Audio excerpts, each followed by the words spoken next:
And now from the field of sports, or rather formerly from the field of sports, we bring you a man who, after 17 years as a prize fighter, has suddenly blossomed out as Hollywood's #1 glamour man, and is currently appearing in the Warner Brothers picture, Women in the Wind. In this corner, the ex-light heavyweight champion of the world and present holder of the California heavyweight title, Slapsie Maxie Rosenbloom.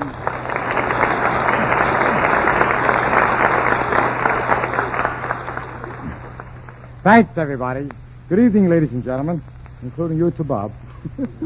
I'm certainly glad to be here on such a suspicious occasion. And I want to do good because some of my most ignorant friends are listening in. We're happy to have you with us, Maxie. A mere bagatelle, Bob. Tired as I am from a very strenuous day in front of the Krieg lights, your kind words make my heart soar to the heights of idiosyncrasies, and I thank you again. Max, look, this radio match was promoted so we could corner you into an interview. What do you say we start slugging questions? Ask me anything, chump. Yes. Well, Maxie, now that you've become quite a film star, is it true that you're giving up fighting entirely? Bob, I'll tell you. And I say this in all theoretical. The studios do take up a great deal of my time, but fisticuffs are not entirely overlooked in my daily dilly-dallying. You still keep in training, huh? I was training last night at the Trocadero. Say, why should I mention that place? I got a cafe of my own I ought to plug. Yeah, it's called Slapsie Maxie's. How's the cafe doing, Max? I'm very happy to say that business is exceptionally helter-skelter. And we cater to the most extinguished people. Yes, I understand it's very high class. It's better than high class. Why, last week we raised the cover charge to 15 cents just to keep out the riffraff. Yeah, well, that should do it, Maxie. Yeah. Of course, once in a while you get a noisy night. What happened last night? Well, we was right in the middle of our big floor show extravaganza when in comes one of the most annoying individuals we've ever had in our joint, rendezvous. The guy was strictly a loudmouth hoodlum. A real rowdy, huh? Rowdy? Well, that guy got me so illuminated that I was going to suck him right in the kisser. But you can't do them things in a high-class place like mine. No, of course. Now, well, what did you do? Oh, nothing. I just blacked his eyes, kicked him in the teeth, and threw him out on his head. It's a lie. I walked out like a perfect gentleman.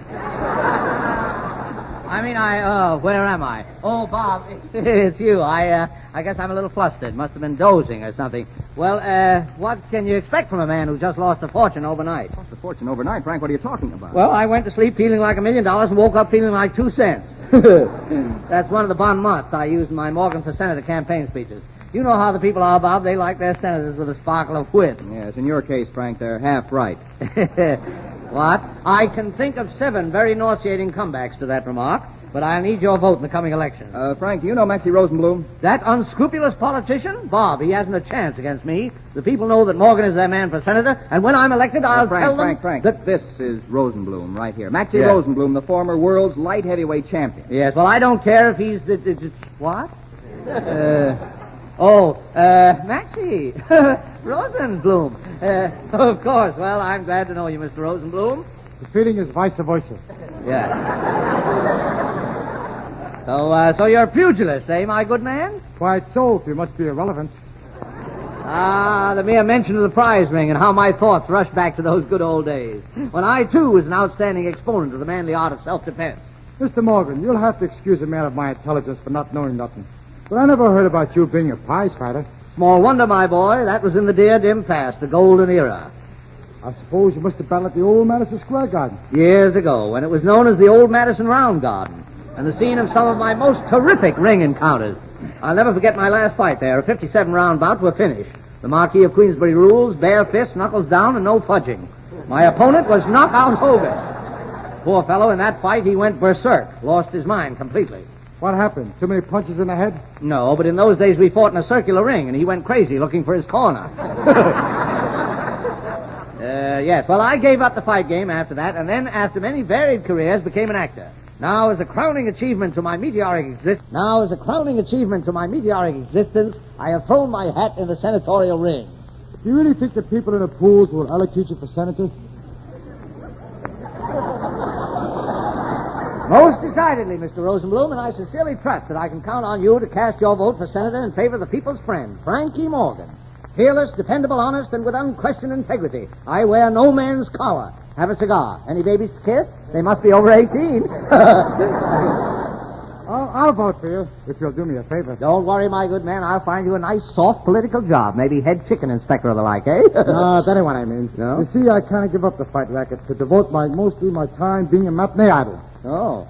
And you can see that I kind of help out an awful lot, but I can have big words. After all, I got my cinema career to think about, and you, being a fine actor of ill repute, you can help me.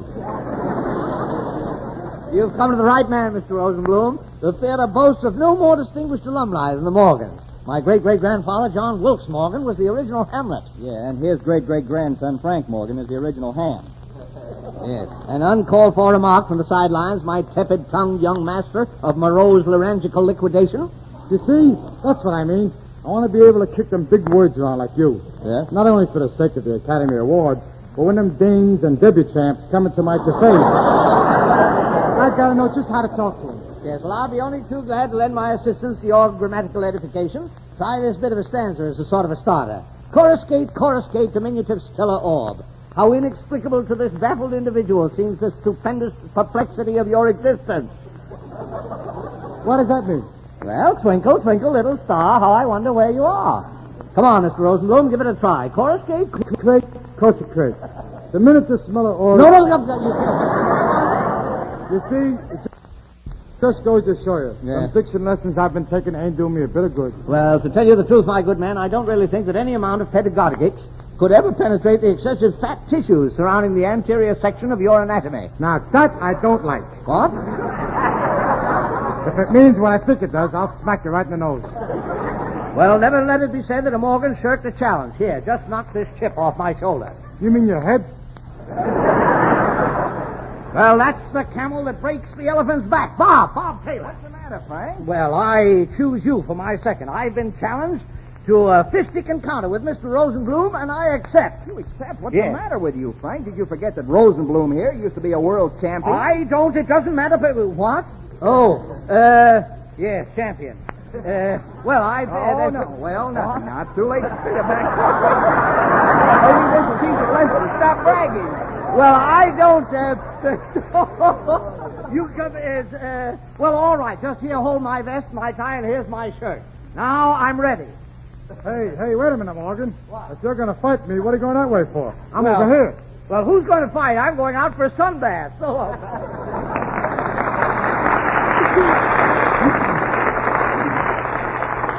Well, Maxie, it was swell of you to drop in and say it. It was very delicious of you to ask me, Bob. I guess now I'd better scram, huh? The time allotted me has expired. I read that on my insurance policy. Yeah, well, Maxie, look, if you don't have to rush away, why don't you stick around and meet the rest of the gang? Sure, I'll do that. Thanks. Unquote.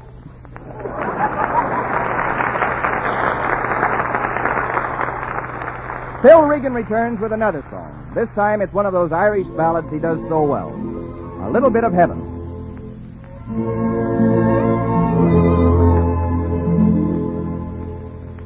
Have you ever heard the story of how Ireland got its name?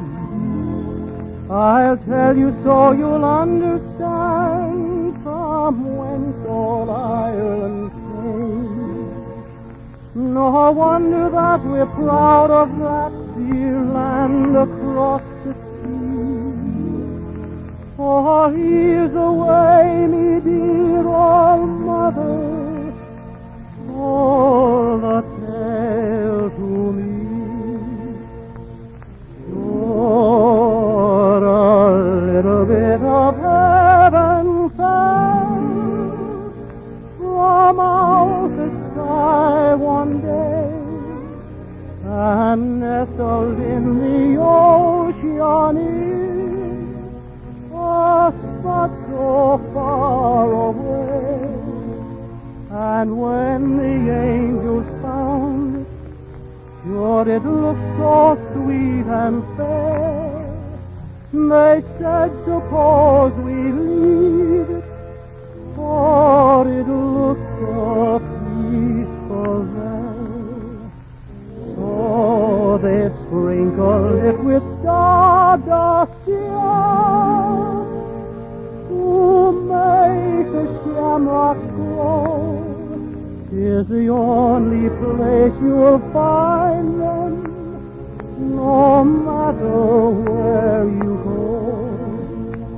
Then they dotted it with silver to make its lake so grand.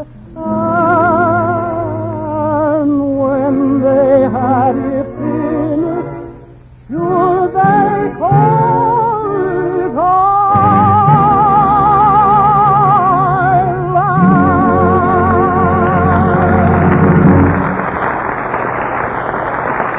Nice work, Phil. Nice work. Thank you, Bob.